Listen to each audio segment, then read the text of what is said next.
Hey everyone, I'm Jay Smith, and this is Bradley Kendall, and this is After Further Review, where we're going to do our best to cover the entire college football landscape for you in 60 minutes or less.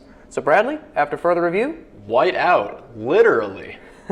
So you're referring to Happy Valley and the white out that they had against Ohio State last week. And also the Texas A&M guy that unfortunately had his tooth knocked out. Yeah, so, knocked that sucker out on that kickoff return. White out both ways, yep. So Penn State game? Yep. I will first admit that I was wrong. Got that off my back. Honestly, again, we watched this game, I think, more than because we were out of town the weekend, both of us, and so we didn't have a chance to sit down and watch a lot of games. But we did catch the end of this one, and, you know, Ohio State played well the whole game. Penn State did too, give them credit. I mean, obviously, it's a huge win. It's a huge win for Franklin, you know, at home. Turns the program around. Almost guaranteed contract extension for him because he's really been needing a marquee win. I think, was that their first win? That was their first win against a top 25 program, I think, in about 5 years. So it's been a while. Before the sanctions came out. It's been a while for the Nittany Lions, you know, as far as getting a marquee win. And obviously that blocked field goal. I mean, I know so many coaches preach about special teams, and you really don't think about it until it happens. Until it decides the outcome of a game. And Urban Meyer, you know, in his presser afterwards, it wasn't that he was blaming the special teams, but you could tell that he kind of, you know, was like, there's not a whole lot else that we could have done in that situation. He was referring to it. Yeah, that was kind of what tipped the boat over. That was kind of what let the arrow out of the balloon. You know, at one point, Penn State goes ahead, and next thing you know, there's zeros on the clock. Now, some offensive stats for Ohio State in that game. How'd they do offensively? Well, for the Road Warriors, Ohio State, J.T. Barrett, you know, not his best performance. His QBR was only 43. His completion percentage was not that good.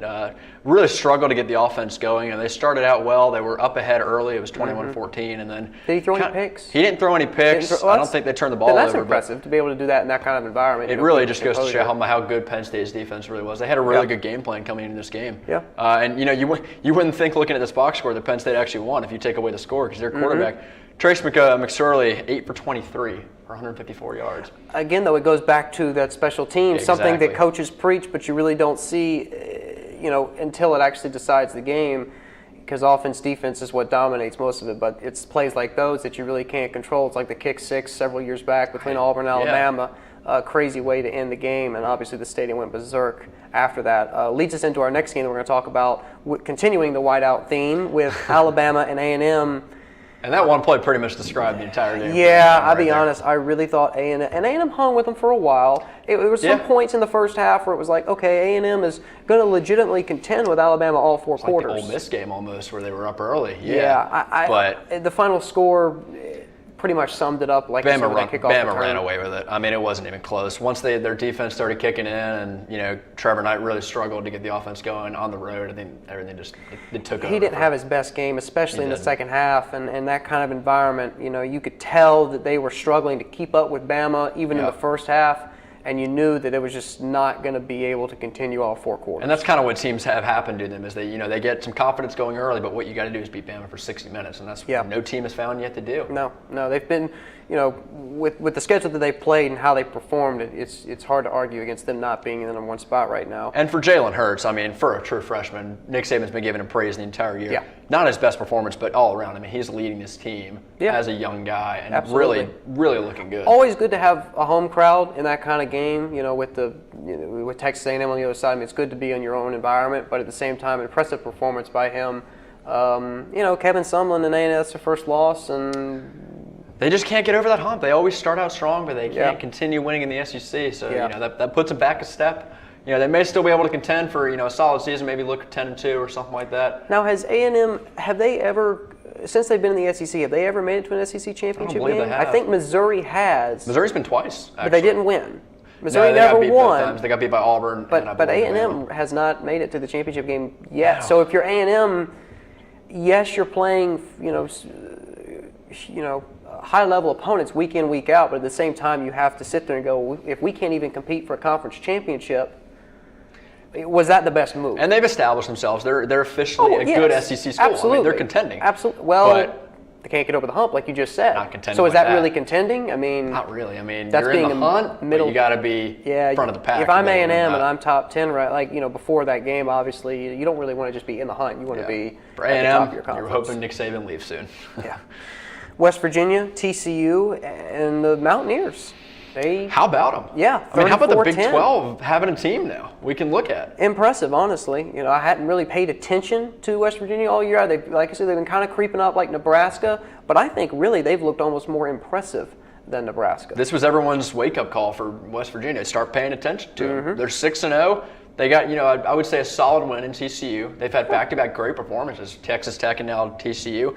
Skylar Howard really, as the year has progressed, he's really gotten better and better. Well, we know after that Oklahoma game that Texas Tech doesn't have much of a defense. They don't. No. The fact that they were able to hold them to 17 points Yeah. in the Texas Tech game says something after you saw the performance this week. Absolutely. But yeah, going back to Skylar Howard, 4 touchdowns, no picks, clean all around. Yep. They ran the ball well. Really did everything they needed to do. Yeah, and good it game. showed in the final score. Absolutely. Yep.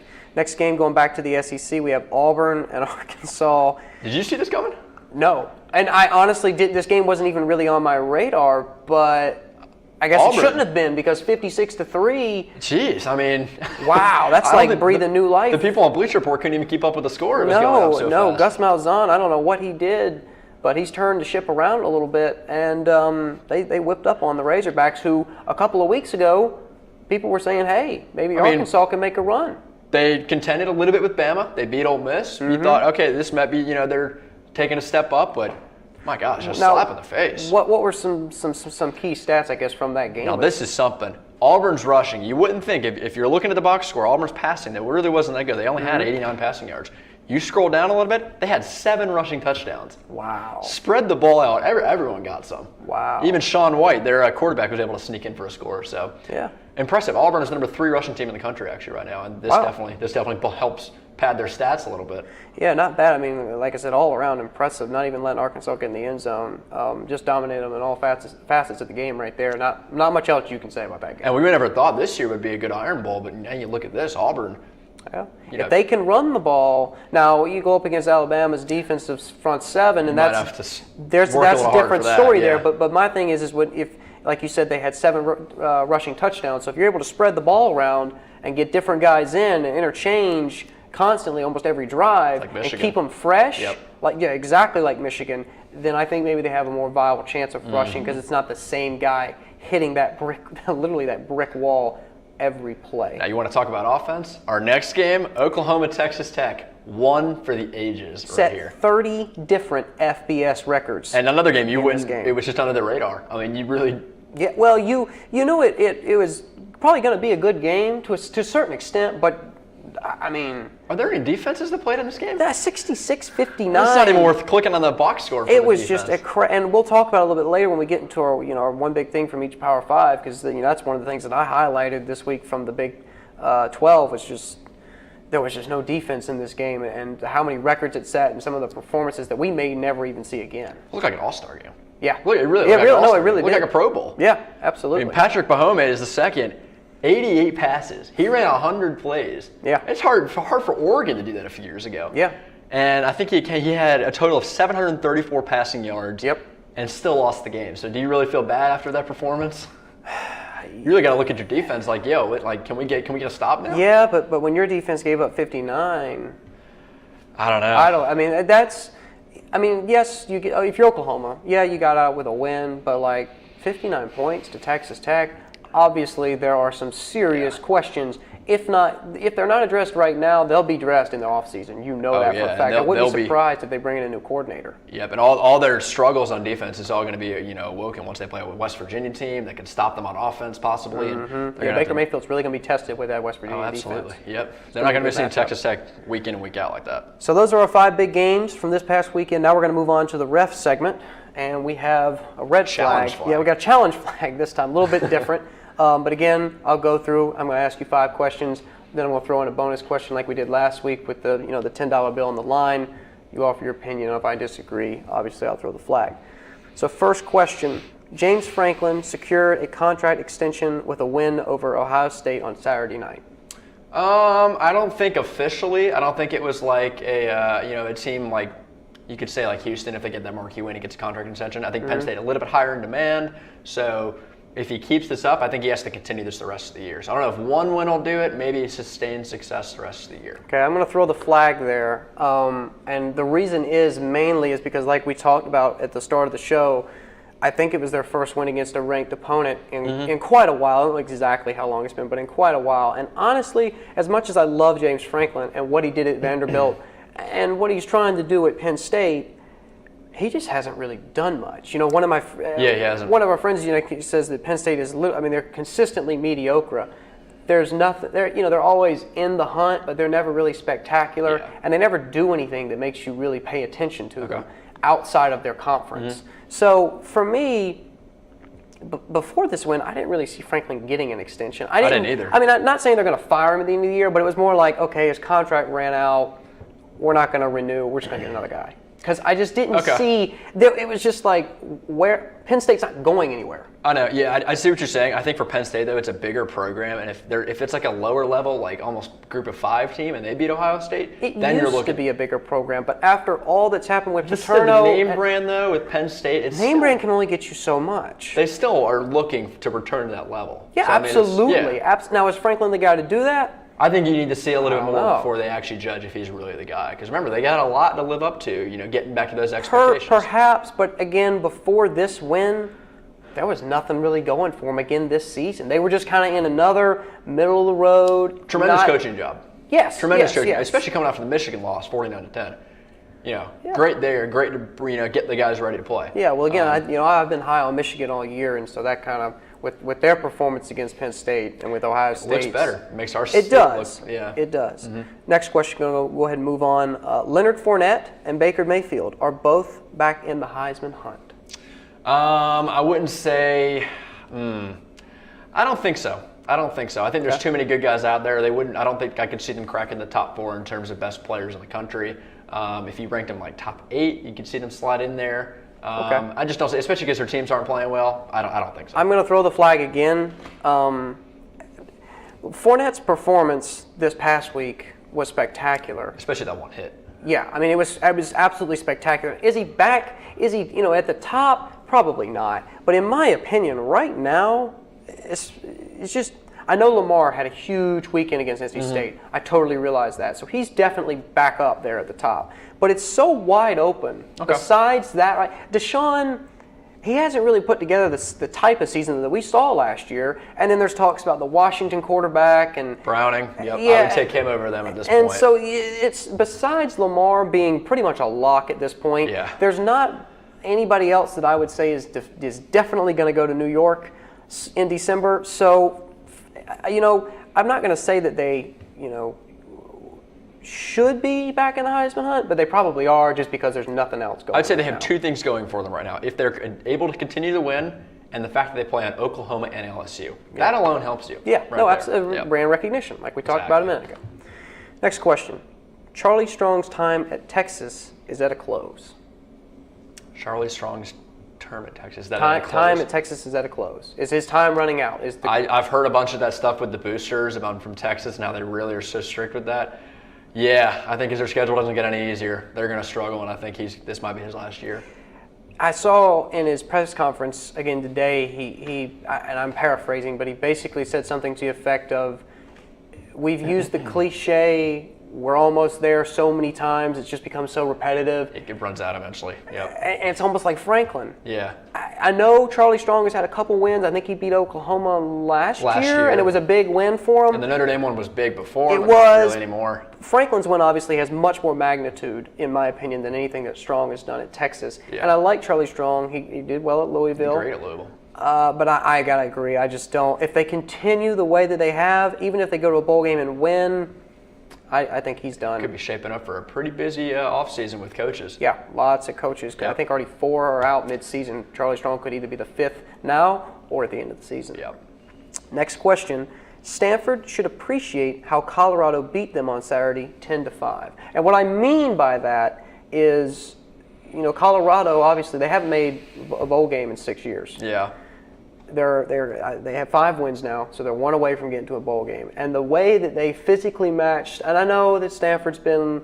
You're saying they should be impressed with the way they won? I'm saying that if you think about how Stanford played 4 or 5 years ago, when Stanford was just this physical... Punch in the mouth. Yep. Punch in the mouth type team, Colorado basically did the same thing to them. And I know that Stanford's not where they are, where they were. Yeah. But the style that Colorado played, And I know it's more of a subjective question, but 10-5, that's almost like I know. I see where you're old-timey leading with this question. football. The way you asked it, I don't think you can appreciate it. You can't appreciate ever losing to a team. I mean, I know you can tip your hat to them, say, hey, you did exactly what we wanted to do, but let's just be honest, that's not the same Stanford team anymore. If this was like a last year's team or 2 years ago, maybe I could appreciate it, but this Stanford team's not the same.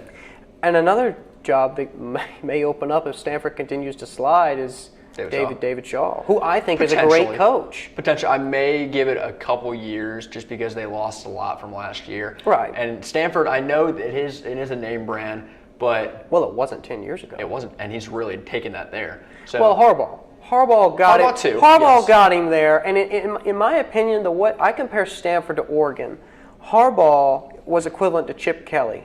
They got those teams. They got Oregon. They got Stanford up on national prominence. People were like, "Oh, Oregon. Hey, they have flashy uniforms, but now they're actually good." Yeah. Same with Stanford, this Ivy League type school that's now good at football. That's what I was going to be on point. Yeah. And now with Mark Helfrich at Oregon, and now with David Shaw. Well, okay, but Shaw had success. He had a lot of. That other guy for Oregon, I mean, he did take it. He rode the wave for a couple of years. That's my point. Yeah. But I think Shaw he's a really good coach, and especially for Stanford. What I was going to say, you talked about them being like that Ivy League school. That's their main focus. They're not like that's true. They're not like Auburn where everything's about football. This is true. So they may get away with it for maybe a year or two, not playing up to expectations. And they may slip back down, and the administrators may be okay with that. They might be okay with that. Yeah, that's they don't need football. They don't need it. Fair point. Last question before we get into the bonus round. Do Wayne Gallman's comments today at the presser, quote, "I wanted somebody to hurt him," referring to NC State safety Dravius Wright, bother you? Obviously, after that hit that Gallman took, that I think almost knocked him out, and he went out with a concussion protocol. Today saying, "I wanted somebody to hurt him." Does that bother you at all, or is that just? Think about if you were a player and someone hit a dirty hit on you like that. So you think it's dirty? Oh, I think it was very dirty. Okay, because the hit on Gallman. That's the sentiment that Gallman echoed today at the presser was that he thought it was dirty. I can agree with see that? exactly why he would say that. That may not be the best approach you want to take. You may want to say, "Hey, it was a dirty hit. Don't do that again," or something like that. Yeah. But you don't want to say, "I don't want someone going out there doing the same thing to him." So. Yeah. I don't know. I guess I. So you understand it. You don't necessarily agree with it, but I don't condone it. Yeah, I wouldn't say I agree with it. Yeah, I mean, I'm not necessarily going to throw the flag on this one. That's a difficult question because I'm not going to say I encourage him to say let's hurt guys like that because that's not what it is. I mean, watching the hit, there was nothing illegal really about Gallman did lower a little bit. It was both. It was borderline. I mean, I can understand where he's coming from, but I think that Gallman could have just as easily, been on the other side of that, and Dravius could have been hurt, and then Gallman would have been like, "Oh, what?" And Dravius could have said, "I wanted somebody to hurt him after that play." It's football. It's hard. It's physical. But when you start making statements about like, "I wanted someone to hurt him," because that might have been Gallman's first concussion. I don't know. He said it was. He said that this was the first. He may not know what it's like. He said it was the first time that he'd never been able to. He couldn't remember something that he had just done. So I think that is all new for him. But at the same time, that type of comment, it's all it is inflammatory. Sounds like a Miami or Florida State. Exactly. That's not. I mean, there's no way that Dabo or any of the SIDs, after reading that or seeing that, were okay with that. I don't think they're going to say anything about it. They won't do it because they understand where he's coming from. But well, you never know. They may pull him aside in private. My point is it's not necessarily a big deal. The game's over. You're not going to play him for another year. But a comment like that, it's a little suspect. Yeah. I wanted somebody to hurt him. I'm not sure if I'm okay with that. I'm not sure I'm okay with that. All right. Moving on now to the bonus round, and once again, just like the week before, we have a $10 bill up for grabs if Bradley can get the question correct. So here you go. Here's the bonus question. Chad Morris, he left Clemson 2 years ago. He's the former offensive coordinator. He joined SMU for the head coaching position. Ever since, his Mustangs have been overshadowed by Tom Herman in Houston. But SMU routed Houston on Saturday for a marquee win for Morris. What was the score? 38-16. Ladies and gentlemen, aha! The $10 bill goes to Mr. Bradley. I'm surprised. Thank you, I did not think you would get that right. Well, my darling's Houston. I had to keep track of them. I had to keep up with them. Houston now they've lost twice. Twice now, which that hurts Louisville big time. Yeah, big time. And I know I saw today how a lot of initially with Houston doing so well and Herman kind of riding that, it seemed to be that a lot of coaching positions were being cleared out in preparation for trying to get someone like Herman. And after that, that's probably his worst loss he's had at Houston. Crushing. So, you wonder where that future of him is going to go. Is it going to stay with Houston or? I mean, because I know that I saw earlier, I think it was a couple weeks ago, how the athletic director said we're going to do everything. We're going to make it very hard for Herman to want to leave. Yeah. And he said he wanted to stay. He loves it there. And he honestly, I don't think he loves it there much more anymore after that. After that loss, I think he almost is obligated to, because I don't think that that other schools, now maybe the tide will turn, but I don't think there's going to be many big name schools at this point. They're going to offer him $4 or $5 million a year if he loses to SMU 38-16. Definitely hurts. Yeah, we'll see how they go. If they were able to beat Louisville, you never know. He could turn it around, but possibly. Well, that wraps it up for the ref segment. So Bradley, you're 1 out of 2 now for the bonus question. We'll see 1 out of 2. We'll see how you do next week. But now we're going to move on to one big thing from each of the Power 5 conferences. And basically, the way that we're going to do it this week is, we'll talk about obviously every conference, but we're going to offer our own opinions on what the big thing was. So starting with the ACC, you want to go first and knock out your big How about thing? Louisville? How about Louisville coming out, State after barely losing, should have beaten Clemson. Louisville didn't even give him a chance. They just took him by the neck and just strangled him. 44-0 at the half. Lamar Jackson continued his incredible season. Should have sat him at the half, honestly. And Days for NC State was out, so that definitely had an impact. He was out, I think, in the second quarter or something like that. So that definitely, definitely didn't help them. Slowed their offense down a little bit, but my gosh, what a performance. That really, I think that makes up for the Duke game. I think the Duke game woke them up. Yeah. Honestly, I think that's where that came from. And every team needs that sometimes. Absolutely. And so we'll see what Clemson does. I guess they're coming off the bye. Obviously, NC State was the week before, ugly performance. But do you think that can you attribute NC State giving Clemson a run for its money but not showing up for Louisville? Is that just the ACC's deep, or is that just college football? I told you last week, I think the Clemson game, the only reason we won by so little was because of turnovers. I don't think it had anything to do with NC State. I know they haven't, an impact on the fumbles that happened. I don't think State was really that strong to begin with, and then the Clemson game made them look a little bit better than they actually were. So in terms of the ACC, we still have the Coastal, thankfully. I think NC State's still a little bit ways from contending with Clemson and Louisville. Okay. So they're not quite there yet. Fair enough. My one big thing from the ACC, obviously chaos in the Coastal. It's keeping the ACC playoff picture a little bit hazy. Obviously, a huge game this weekend that we'll highlight at the end of the show. Pitt, Virginia Tech. That's pretty much going to decide the Coastal. And we pretty much know that the winner's going to have at least 2 losses. It looks like. Probably so. And it's just. Obviously, like if you look at the polls, trying to determine it doesn't really do you any good because you have North Carolina at 21.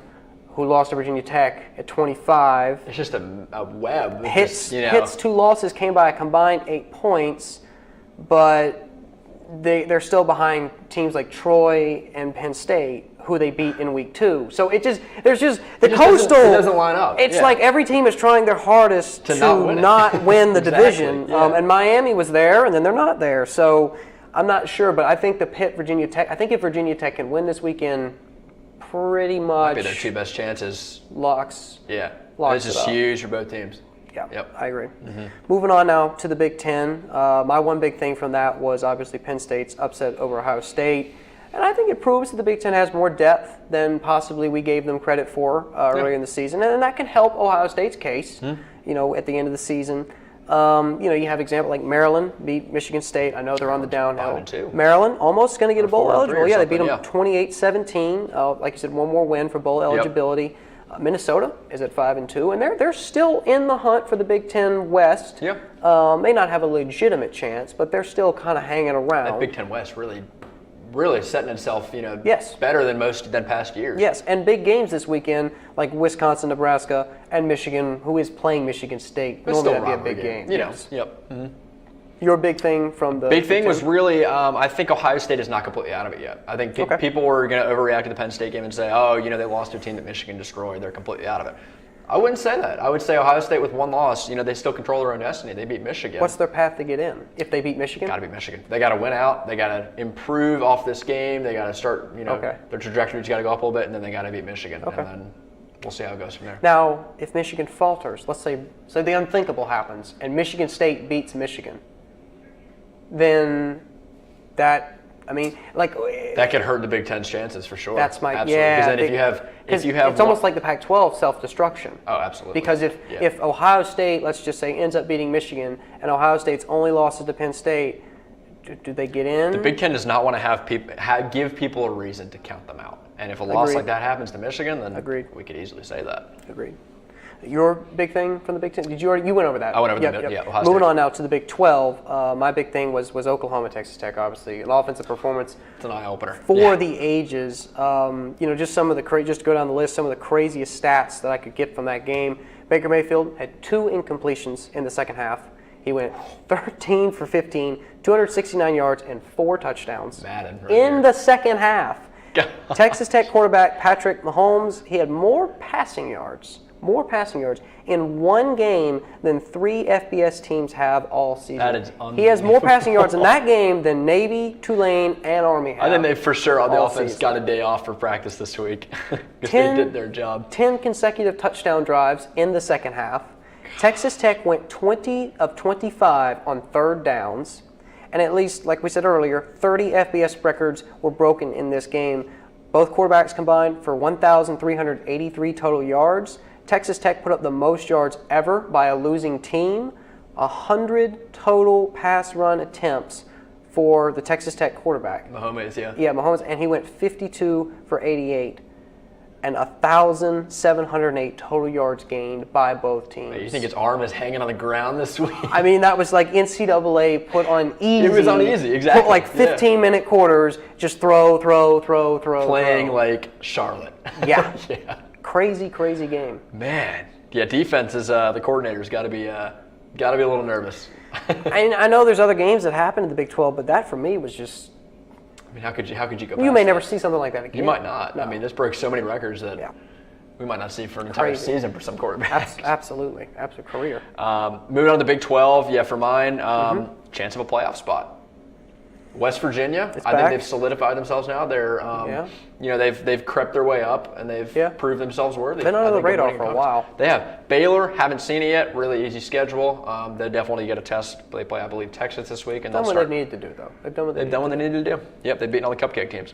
So I honestly, I'm going to bring the Big 12 back into it. I don't think they're out of it like we said before. Okay, fair enough. Yep. Moving on, Pac-12, Washington, Utah. It's clearly the game that the Pac-12 has been waiting for to garner national attention. Oh, yeah. Because there hasn't really been anything up until this point. The Washington-Stanford game, you can brush by now because it's not really.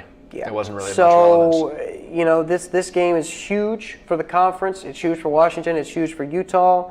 I know that I've been high on Washington all. I think you've made that very clear. Yeah, several times. Most of the length of the show, and their closest margin of victory all season has been 7, and that was against Arizona. Overtime in Arizona, Tucson. Now, Utah running back Joe Williams had 332 rushing yards on Saturday against UCLA, which I don't care who you're playing, that's impressive. Oh, absolutely. So if Utah is able to run the ball effectively, we could almost see another shootout type game like Texas Tech and Oklahoma. You very well could. I mean, Washington's defense is probably a little bit stronger than both those teams. But hey, this stat right here, 47th in rushing yards allowed per game. So, that's great for the Utah running back. I think it'll be a good game to watch. He's licking his chops this week. He's ready for him. I think it'll be a very good game to watch. And Utah, they've really just been kind of battling their way and barely squeaking by. They've been getting the job done. 7-1, their average margin of victory's got to be about 3 points. Yeah, it's been very close. But again, that you find a way to win. You can't discount that. And the game is in Utah, and that is a hard place to play. Oregon learned that a couple years ago. Yes, it is, indeed.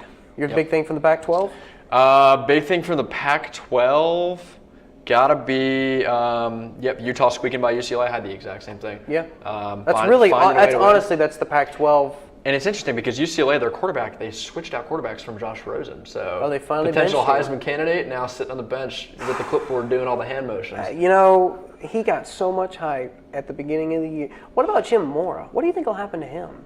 It's another coach we could see out there. Because UCLA, they're in the Pac-12. He hasn't really done. And it's a relatively big name school. Yeah, where they got a pretty big market. Yeah. Where would Mora? Because they have let down. What has Mora done to? Nothing. Yeah. They've always been, someone always picks them to go to the playoff every year. And they finish exactly like this, 500 maybe. Yeah. So. Yeah, disappointment for sure. Yep. Moving on, last conference, obviously the SEC. I think the biggest story for me here was Bama continued to ride atop with, A&M is down, but not necessarily out. But with the way Bama's playing, they have rolled. Completely put themselves ahead of the rest of the conference. Yeah. My big thing was Ed Orgeron again, turning LSU around. Yes. Putting them in the top 25. Yes. Getting Fournette back on track. Yes. Pretty much securing his job, I think, at this point. I think they'd be stupid to let him go. You'd never guess that they'd fire him at this point. I mean, with the performance that he's put at USC and LSU, and that he could stay in southern Louisiana and just recruit. Yep. He'd never have to leave Southern Louisiana to get his roster. So if he can manage to secure that job, I think you might see Orgeron on the LSU sidelines for many years. I don't see what he's done to hurt his chances. I mean, the only thing that he doesn't have going for him is that he was an interim coach. And, sometimes big programs... Dabo was an interim head coach. Sometimes big programs don't like to see that for some strange reason. Yeah. So USC and LSU, you'd be stupid to let both this guy go. Yeah, I think that obviously what he's doing there and what he's been able to do at different schools, obviously he's a good coach. Sure. You can't deny that. The guy can coach. He's proved it, yep. All right, moving on, we got the blind resumes. I've been looking forward for this all week. Okay, yep. So I think you were 1 for 3 last week. So let's see if you can right the ship this week. Okay. So Team A, they are 7-0, strength of schedule 86th. Mm-hmm. Their strength of record is 13th. They only have 1 win against the top 50, and their average margin of victory is 16.4.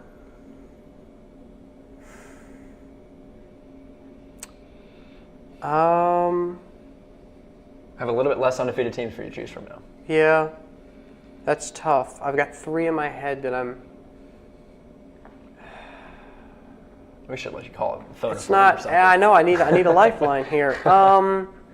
Say them again for me. 7-0. 7-0. Strength of schedule is 86th. Okay. Their strength of record is 13th.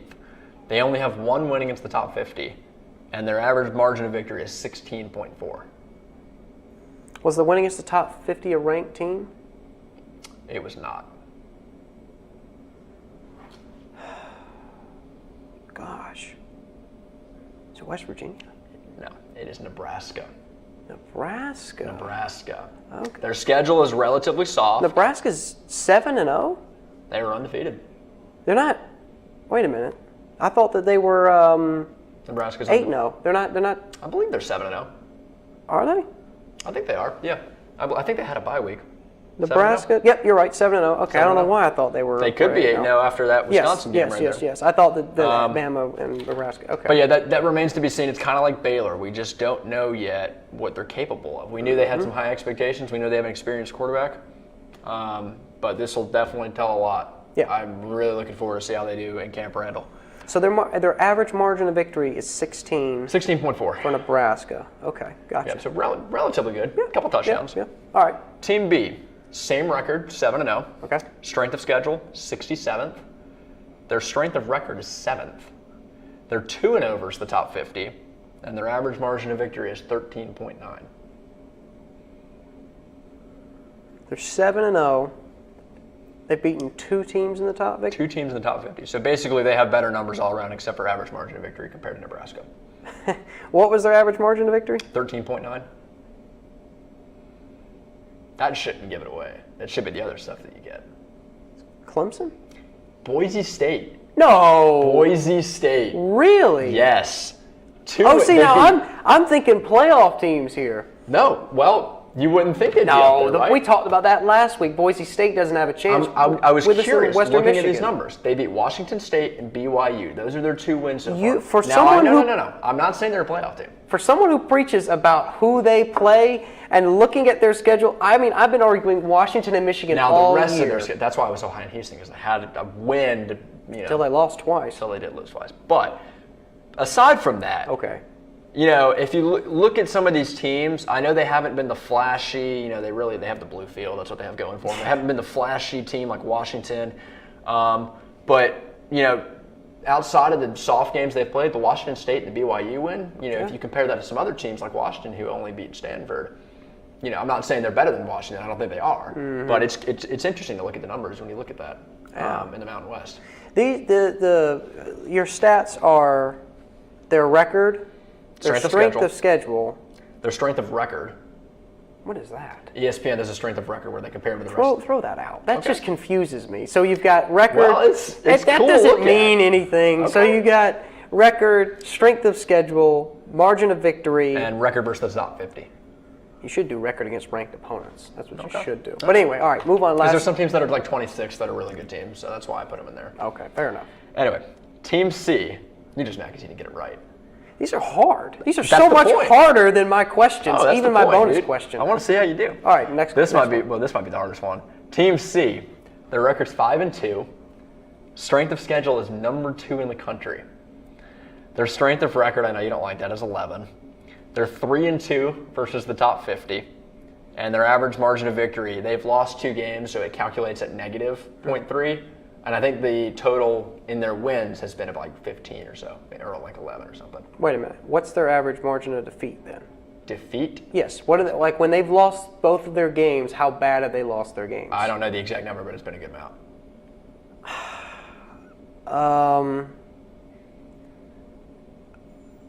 Good why you asked that Lord.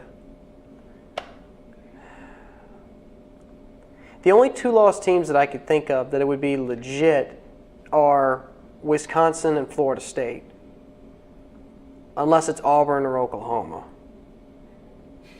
I didn't make it easy on you this week, man. This is ridiculous. Hold on now. So 5-2, Yep. second hardest schedule. relatively speaking. Yeah. Okay, well, yeah. you'll see why. Okay, yep. 3-2 versus the top 50. 3-2 against the top 50. I'm going to Auburn. Florida State, you had it pulled up. What? It is Now Florida Auburn State. has played Clemson, A&M, LSU, and Arkansas, who were all ranked. And if I look at Florida State's schedule, they have played Ole Miss, at Louisville, at Miami. That's it. UNC. How is Charleston Southern, South Florida is 6-2. UNC's on there. They have a and Wake? That look at is the big games they had to play, though. ridiculous. Where are Ole you Miss. pulling those stats from? What, the strength of schedule? strength of schedule. It's on all the websites. What Teamrankings.com, ESPN, all the That stats guys is, do that. that's a bunch of malarkey, man. There ain't So- nothing to that. Wake, USF, and Ole Miss, Charleston Southern. Louisville, Miami. They've played they've played 3 ranked teams. Florida State has, right? Look at Auburn. Auburn's played. Now, the only reason I put this in here is because we have them coming up. We have Clemson plays Florida State coming up. So just Auburn's played Clemson, A&M, LSU in a 4-game stretch, and Arkansas. What? I don't know if Auburn's number 1. They might be. They must be I don't number know what 1 the strength because of that is schedule ridiculous. Or they're third. Wow. So- Okay, I don't know about that, but 0 for interesting. 3, man. After that, I don't know. I got to disagree with that strength of schedule. I need your $10 back to go buy you some stats. Buy me that just how you can put Florida State at second when they have played a weak schedule besides Louisville and Miami, maybe Ole Miss, who was ranked 11th at the time. I mean, that over Auburn, it's baffling. Well, who's so ranking? you would take Auburn over Florida State? Is that what you're trying to say? I'm saying that Auburn has a much tougher schedule than Florida State. Not even That close. was ESPN and TeamRankings.com, so we can Wow. we can Lee call them up. Corso must have hacked into the database at ESPN and put Florida State at the top because I don't. Or That probably Danny honestly Kanell. Danny blows Kanell my. could I be one really there. thought that was going to be Auburn. So That blows but they're my definitely mind. up there. Their schedule's been very hard, and I know they didn't play well against Louisville. Apparently not but- as hard as Wake. Just in case you're wondering, Wake.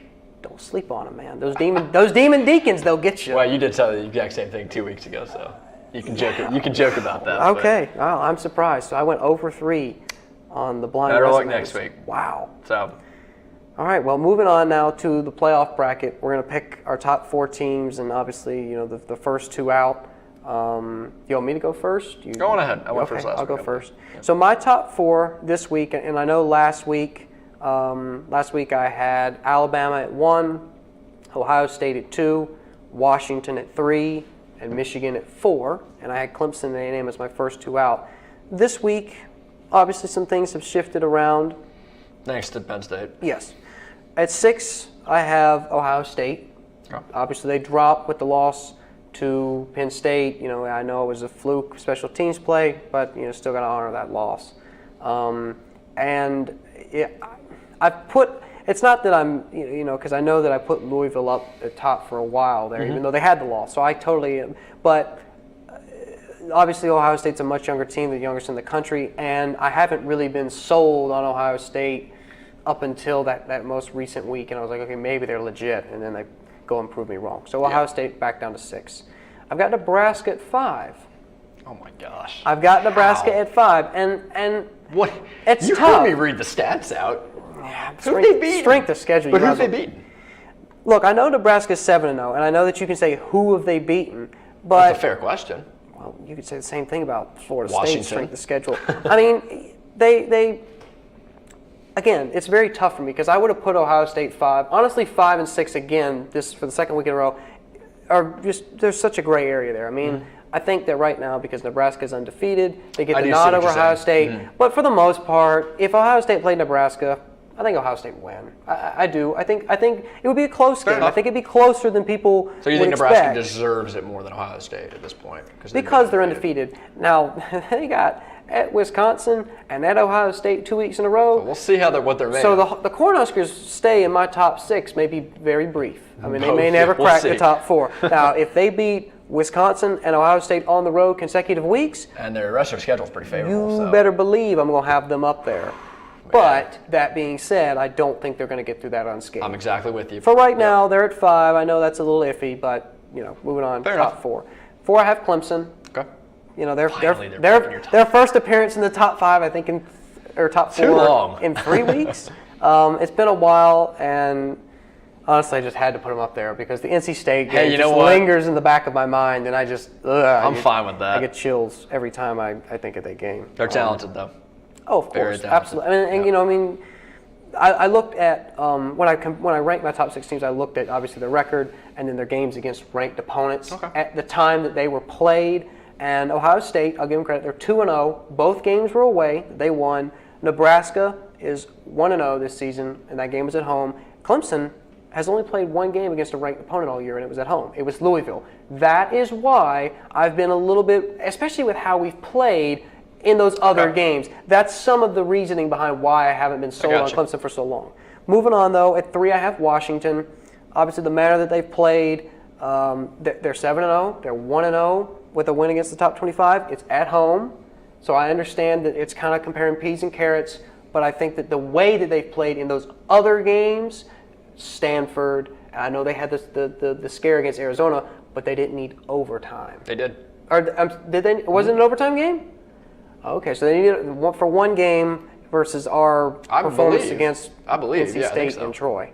But anyway, those 2 are very close. My team at number 2 is Michigan, 7-0. They're 1-0 against the top 25. That game was at home. Honestly, those 3 teams right now, Michigan, Washington, and Clemson are kind of all right there, pretty much tied for second. It's very close. It's very close. Very, and obviously, very close, you know who I have at 1 is Alabama. I think we all had 8-0. They're 5-0 against teams that were ranked in the top 25. Say no more. You could call it bias with the SEC, but they're 1-0 at neutral locations. Yeah, call us fault, Paul Feinbaum. 1-0 at home, and they're 3-0 on the road. That's really where I'm sold. Their first game against a ranked opponent at home was this weekend. And you know how hard it is to play on the road in the SEC. Yeah. It is no easy task. 3-0. So, Alabama, number 1. That's my top 4. I got Alabama, Michigan, Washington, Clemson. Curious, you didn't have Louisville in there. I didn't. I'm picturing them against Nebraska. And I would say Louisville would absolutely destroy Nebraska. If the Louisville we saw this weekend shows up. Now, if we see the Louisville that showed up against... I still think they could win. Nebraska hadn't proved They anything. could.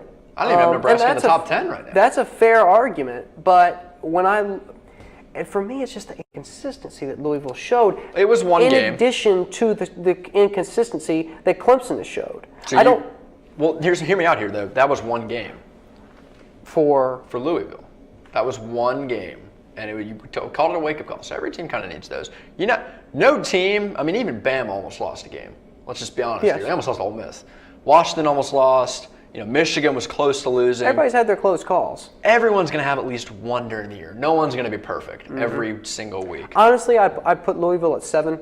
I mean, again, 5. Yeah. I think obviously you have Alabama at 1, and then Michigan, Washington, Clemson are kind of all right there at 2, and then you've got Nebraska, Ohio State, Louisville at 5, 6, and 7. What we should do is do tiers.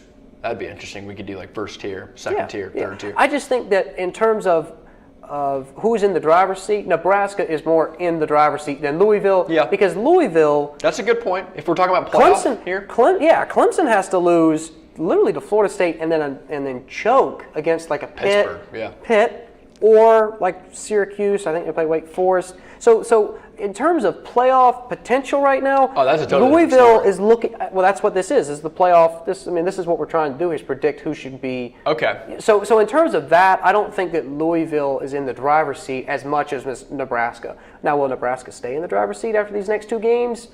Probably not. But for right now, I got to give them the nod. That's interesting, because if we're going to do playoff potential, I'd have to change mine. If we're doing you best can't change them teams now.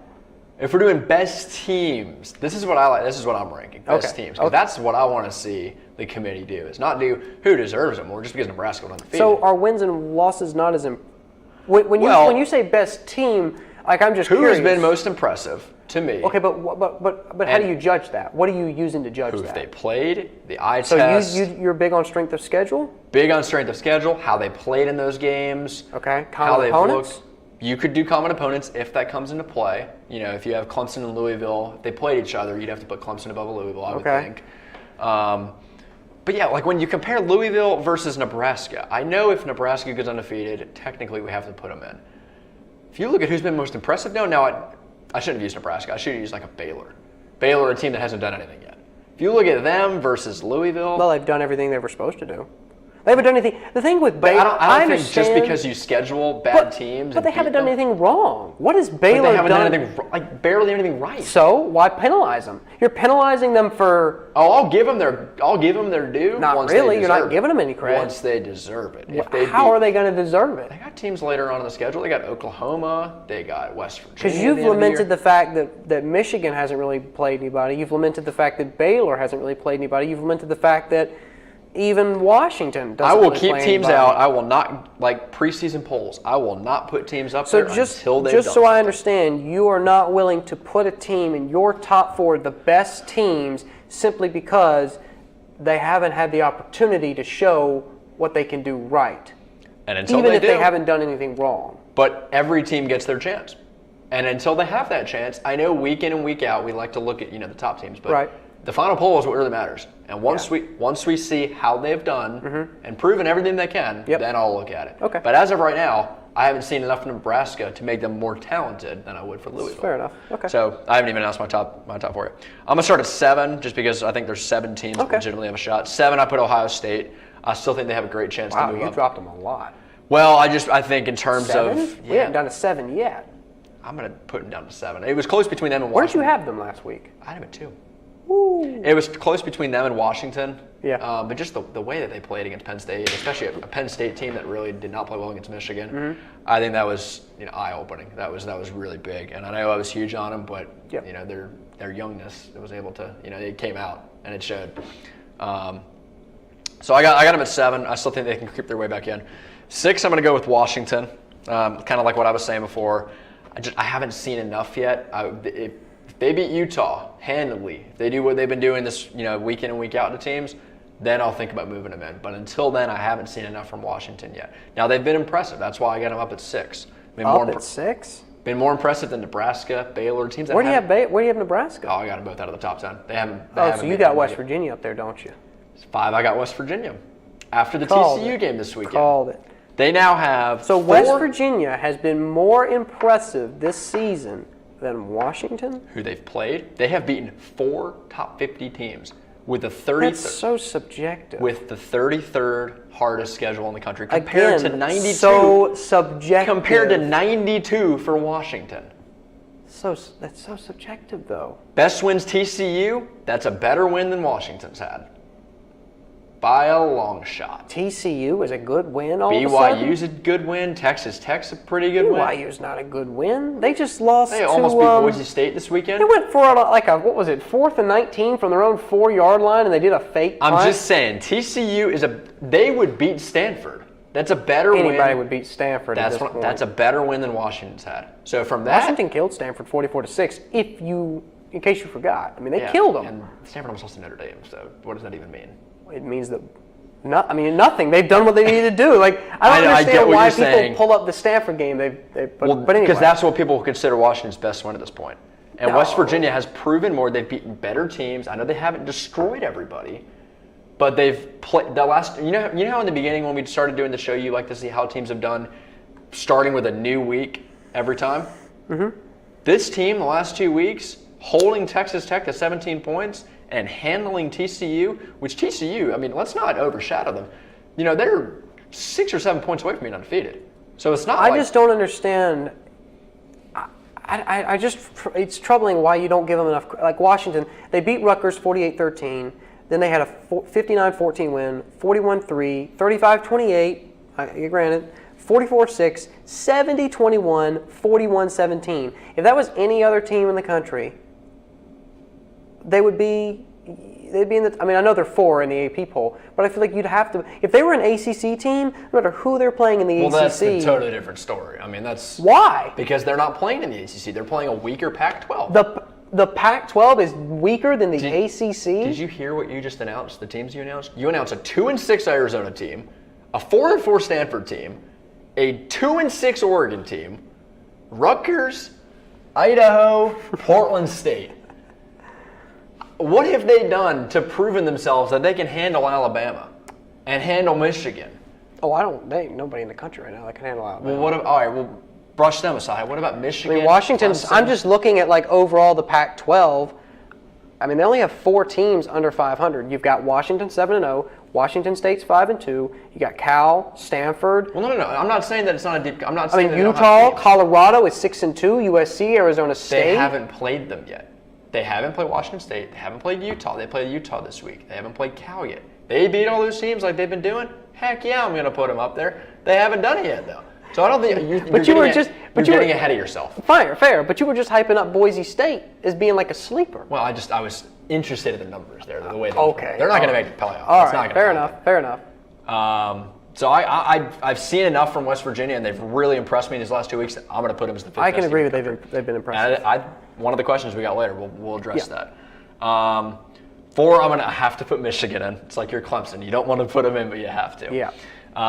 I will admit, they have been very impressive. They've done nothing that I really can say that has given me a reason to keep them out of the top 4 right now. Killed everyone. Right now, but that's because other teams fell back, okay? Now they have, the Ohio State game coming up. They have a couple other key games. Big game. If they beat those teams, end of the season, they've deserved it. Louisville got it 3rd, not based on playoff chance to get in, but I think they're the 3rd best team in the country. Based off their performance this past weekend? Talking about the Duke game, I think that was kind of a fluke. I think they just really had Duke's defense, 34th ranked defense in the country. Could be a fluke, but it could show up again.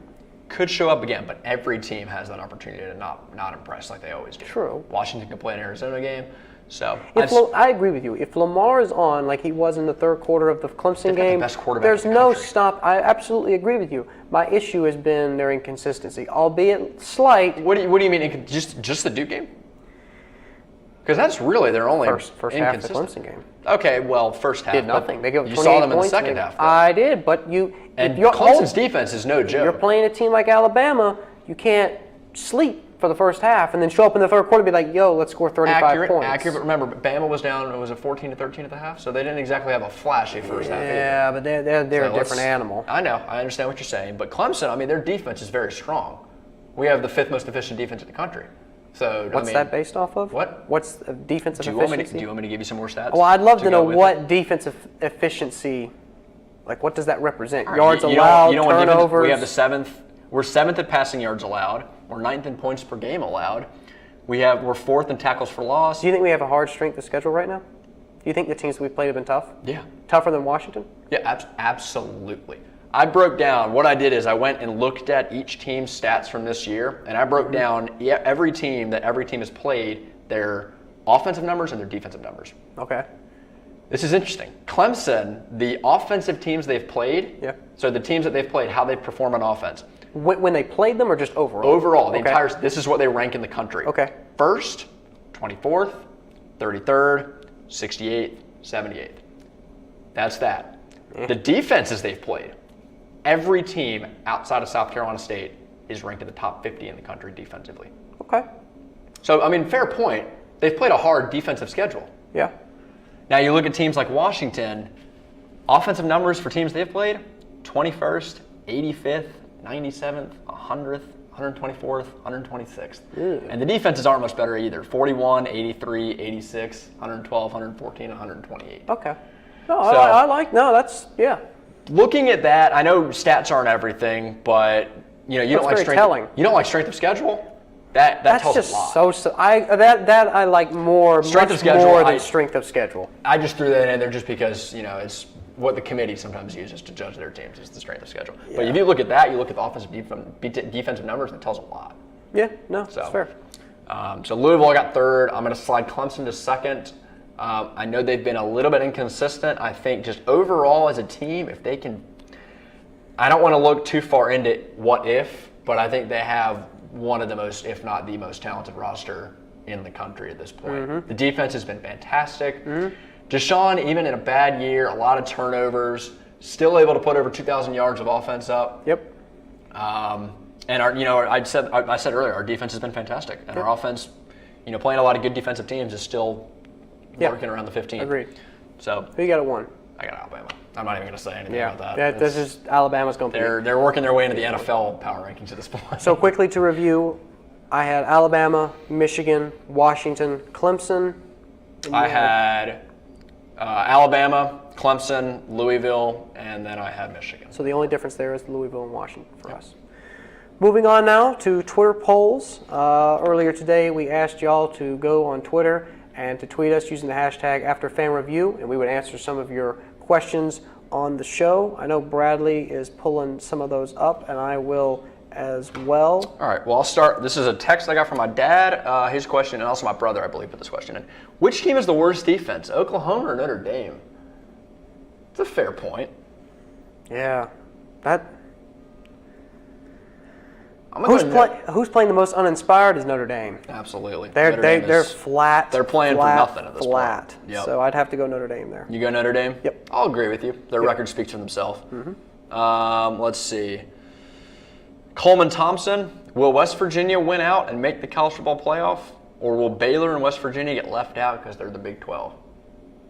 I think I kind of addressed that earlier. I think the Big 12 right now has to be taken a little bit more seriously than before. A little bit, but there's a lot that has to happen to get for Baylor. One of the teams has to go undefeated. Well, I think it's West Virginia if they both go undefeated. Yep. That won't happen, but if they both go undefeated, Baylor will lose. I think West Virginia can go undefeated and still be on the outside looking in. So not necessarily. Not necessarily? Depends on what other teams do? Yes. Is that what you're trying to say? Yes. That would hurt Louisville big time.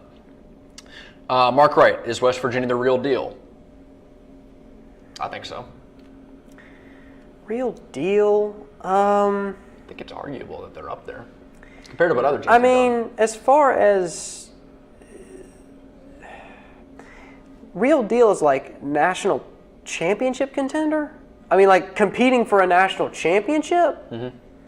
Nah, they don't. They're going to finish out this season at Oklahoma State, against Kansas, at Texas. They do play. They host Oklahoma. Then they have Iowa State and Baylor. But I don't have any confidence. Maybe they go undefeated. I'd be very impressed. They've played nobody at this point. You said you're talking about West Virginia? Yes. That's why I don't understand why they've played Mizzou. Who is that? Who is Youngstown State? Youngstown State Penguins. Okay, well, Washington played Hold on. They played Mizzou, Youngstown State, BYU, go Cougars, Kansas State. So now you like BYU.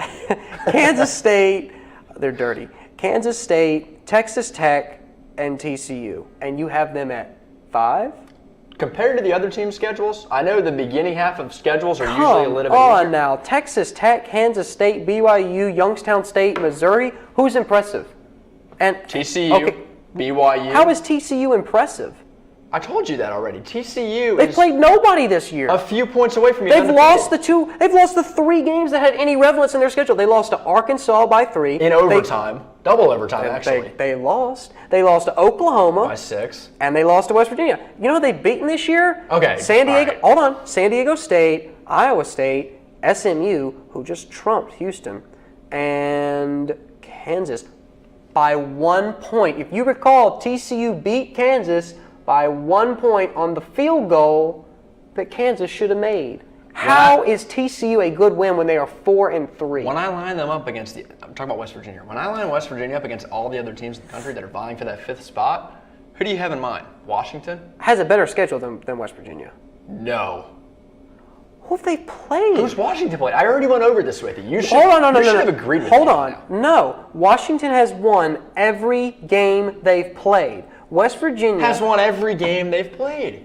I understand, but when you look at their schedule and who they've played, it's not as impressive as Washington's. Look. So hold on. They've beaten everyone they've played. Obviously, there's no disagreeing there because they're both undefeated. That's common sense. But when you look at the fashion that in which they won, when you look at like margin of victory or offensive stats or whatever you want to look at, Washington's just been better in different categories. And I'm not going to disagree with you on that one. So why are you putting them ahead of them? West Virginia's beaten better teams. They've beaten. When you beat better Kansas teams State? compared to the other teams that are vying for that spot, I think it's 5 and 6, like you said, with 2, 3, and 4 are very close. Like I literally changed them this morning just because I couldn't decide between the two. I don't know. Trust me, a lot of this is going to change. You know, They're not a legit playoff contender. Not based off the games that they've won so far. Okay. No, I Neither is can't. Washington though. They're not. I disagree. I haven't think proven it Washington yet. is. I think in the style that they've won, the consistent beatdowns that they've put on show. You can beat bad teams all you want, but you got to beat good teams to the playoff. West Virginia, they haven't done much. They've beaten Youngstown State. At this point, Washington and West Virginia both haven't done anything. We could both agree with that, and they both No, I can't agree with that because Washington's done more than haven't West proven Virginia. it. Once they prove it, They I'll get have. They've beaten everyone. Consistent. nobody even worth mentioning. And West Virginia has? More often than not for Who's Washington. more worth mentioning?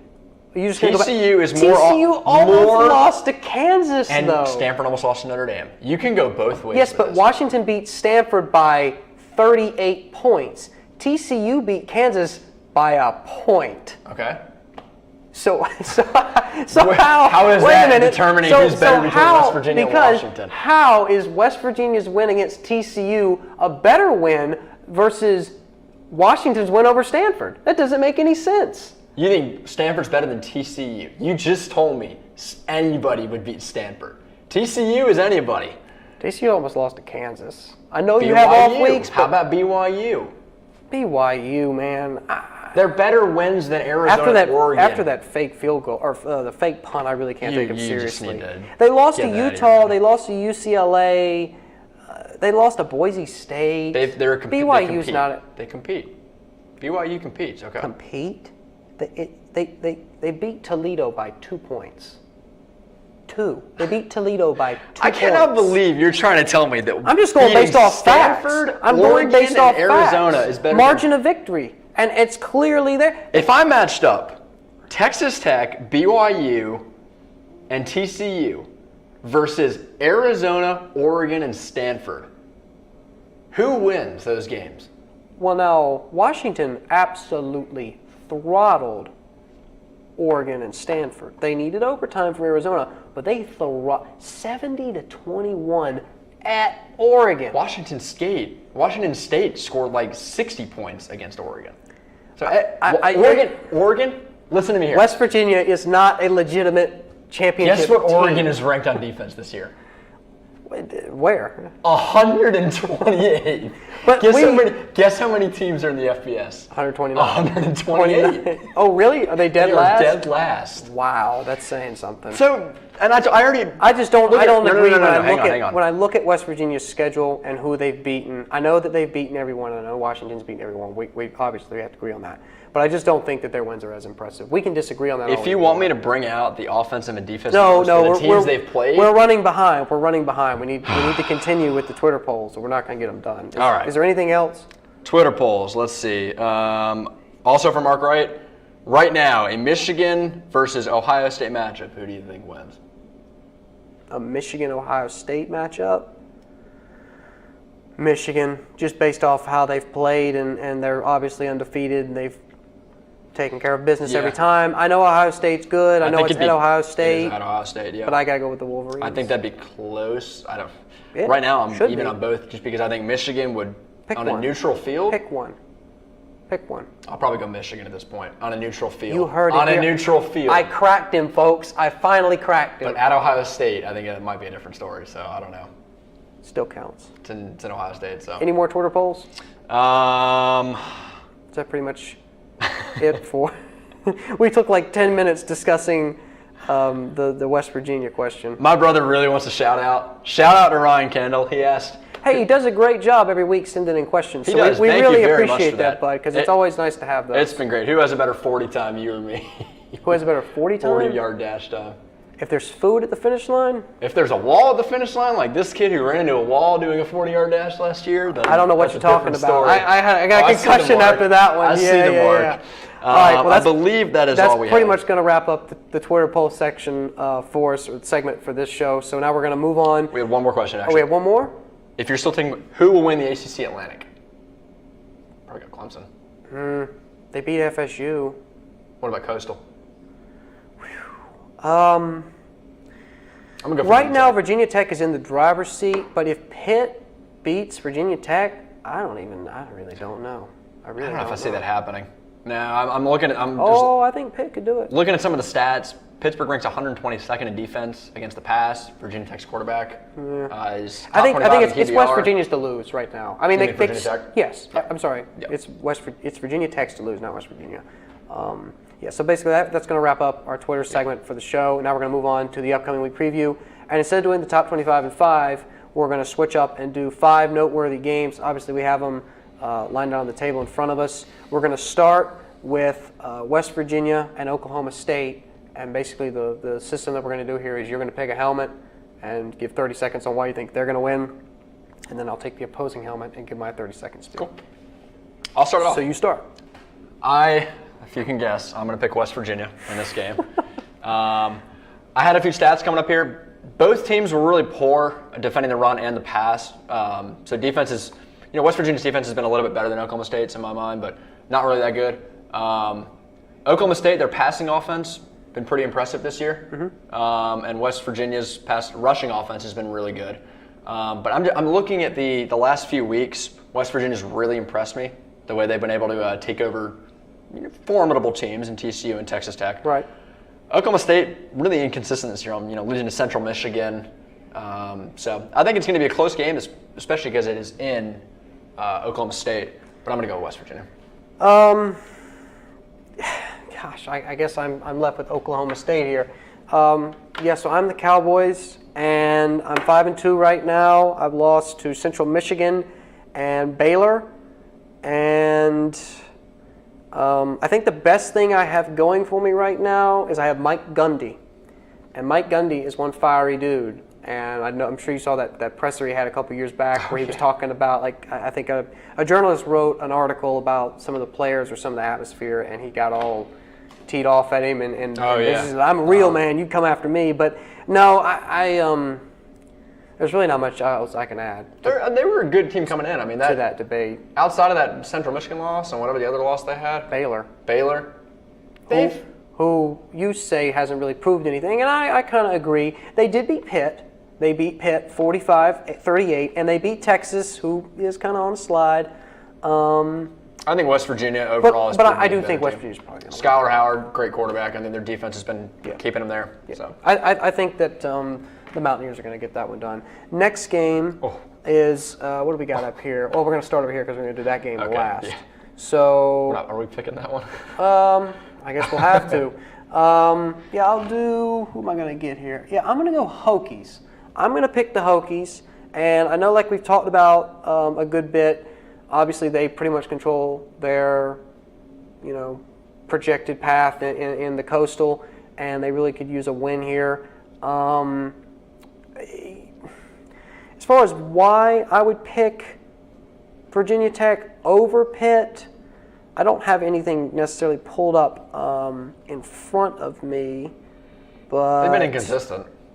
But so is the entire Coastal Division. I mean, they've basically been trying to find ways to give away the division. I mean, I'm looking right now, and Virginia Tech they're 3-1 in the conference. Pitt's 2-1. Now North Carolina's 4-1. So let's not forget about the Tar Heels. I think that's Virginia fair. Tech has the tiebreaker, not to count them out. Yeah, Virginia Tech with a win here, that would be crucial. After this game, they have at Duke, then Virginia Tech, at Notre Dame, UVA pretty much could win out and finish 10-2. So I like the Hokies in this game. If I can reach Pitt, I'm going to go Pittsburgh, 2 words, James Conner. Okay. Dude is an absolute stud, can run the ball. Virginia Tech has not seen anything like that this year. And looking at some of the stats, Virginia Tech does rank very well against the rush. They've been 11th this year, but they faced UNC without Elijah Hood and in the rain. So they haven't really faced a running back quite like him yet. And when he goes, the offense goes. So I think he's going to get it done. We'll see. I think Pitt stands a really good chance here, especially if Virginia Tech. If they look at the tape from the Syracuse I think it'll game, be one of the better games from this weekend. Absolutely, yeah, I agree. Yep. Next matchup, you're going to pick first. Starting over here. Right? Yep. I'm going to go with Wisconsin. Got to go with Wisconsin here. Yep. Defensively, they held Ohio State pretty much stagnant for most of the game that they played them. Held Michigan to 14 points. It was one of the top scoring teams in the country. Nebraska just haven't seen enough from them yet, and it's in Camp Randall. So that jump around or whatever they do, the little pregame hype, that's going to play a huge difference. I know I got the Cornhuskers, and obviously they're 7-0. Tommy Armstrong, somebody that we really haven't. I'm huge on him. I know he has 5 interceptions. He's got 11 touchdowns. He's got 1,600 yards. His completion percentage is abysmal at 55%. He's never been good at that. It's abysmal. So I think the fact that it's at Camp Randall is what's going to do Nebraska in, and they're probably going to get their first L. Even though I had them up there in my top 6. Unfortunate, but I think there's not a lot to say from Nebraska at this point. No, I don't think there's much you can put there. Now, I wish we had a Utah helmet. I don't have the Utah Utah one. Yeah, we don't have a Utah helmet. So I guess by default, I'm going to go with the Huskies, especially since I've been so high on the Huskies all year. Really like the quarterback play. They've obliterated everyone they've played this year. It'd be fitting for you to have Washington. I'm high on them, and until they do something, until they have a lackluster performance, I'm going to stay high on the Huskies, and that's pretty much all I got to say about that. Now, Utah's a scrappy team. Yes. Nothing really pops out when you look at their schedule. They barely squeak by UCLA, which just had a new quarterback come in. But Utah is not easy at all. We've seen that in years past with Jared Goff last year, with Oregon a few years back. Yep. And their running back. Let me look at his stats from the UCLA game. The boy broke out. Yeah. He had Williams, 332 yards and 4 touchdowns. That was Joe Williams? Yeah, Joe Williams. Yep. So Washington, they have, I know they stopped McCaffrey, and that was really huge. McCaffrey was kind of banged up in that game. What do you think, Joe? I think Utah's going to make it close because I haven't seen Washington really. Well, do you think he'll be tired after such a performance? He might be a little bit tired. They might have to utilize their passing attack a little bit more. I think because here's the thing: if all you really can do is run the ball with one running back, you're just going to load the box when he's on the field. Put 7-8 guys in the box, and there goes the run game. I think Utah is pretty talented though. Outside of the running back, they do have a good balance. This is his really first breakup performance. They haven't leaned on him the entire year. I think Utah can make it close, and in a national scene, national game, making Washington uncomfortable. I want to see how Jake Browning handles that. So I'm going to still take Washington. I think they're still the better team, but I think it's going to be real close, and Utah stands a chance. Last game, obviously, is the game that we have. It's Saturday night, 8 o'clock, Clemson, FSU. Big game. Because if Clemson can win, they're pretty much on the inside track for an ACC championship and another playoff berth. Overall series history, you got Florida State leading 20-9 at Florida State. It's still Florida State in the lead at 12-3. Clemson's only won 3 times at Tallahassee. And the last game that was played there obviously was when Deshaun came in off the bench as a freshman. Yep, Cole Stout, right? Yep, and almost won the game for him. Clemson was they came into the game ranked 22nd. That was the game Winston was suspended. I think McGuire filled in. And Sean McGuire filled in. And Florida State was ranked first. We were 22nd? Yes, we were 22nd in that game. I thought I had a few stats from that game? Yeah, I know Deshaun in that game, he went 19 for 28, 266 yards.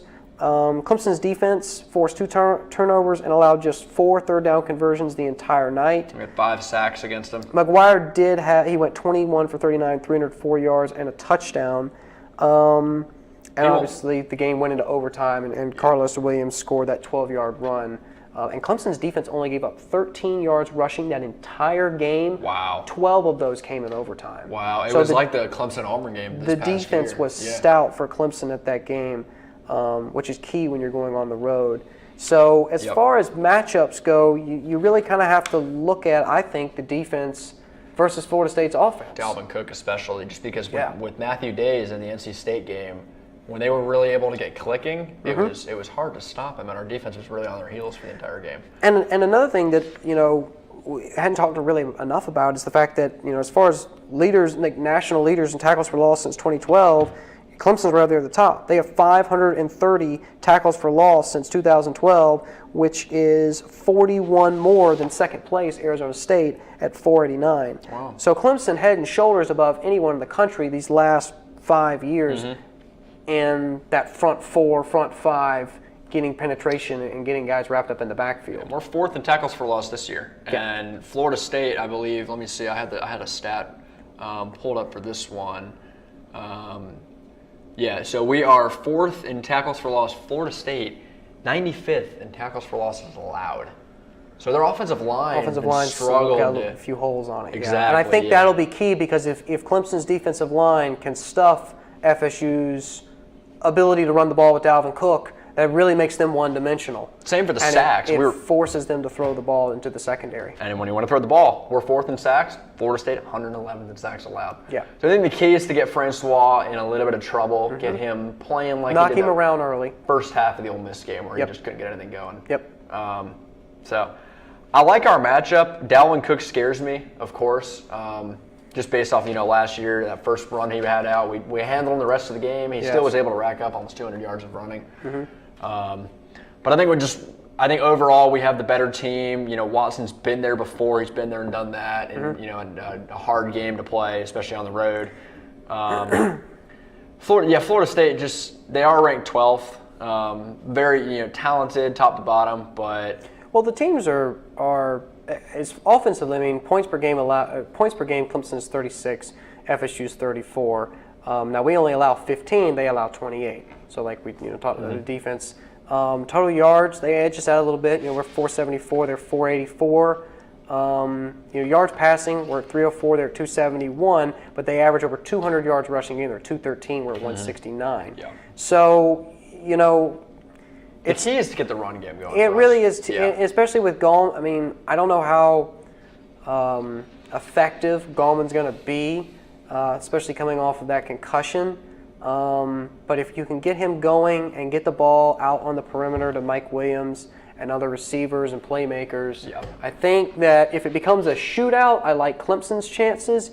If it's a low-scoring defensive slugfest, I like the Seminoles. Which you wouldn't think for Florida State just because their defense has been super suspect the entire year. You wouldn't think. Going back to Gallman, though, I think that's going to be huge because if we can get them nervous about Gallman and paying more attention to him, Deshaun, like Lamar, is a dual-threat quarterback. I'm more nervous about our previous offensive performance. Think about our last offensive performance with NC State. So, we can get them nervous by, Gallman's going to run the ball, but if we do what we did last week, then... What I was going to say is if you get him in their heads, and we got to cover him too.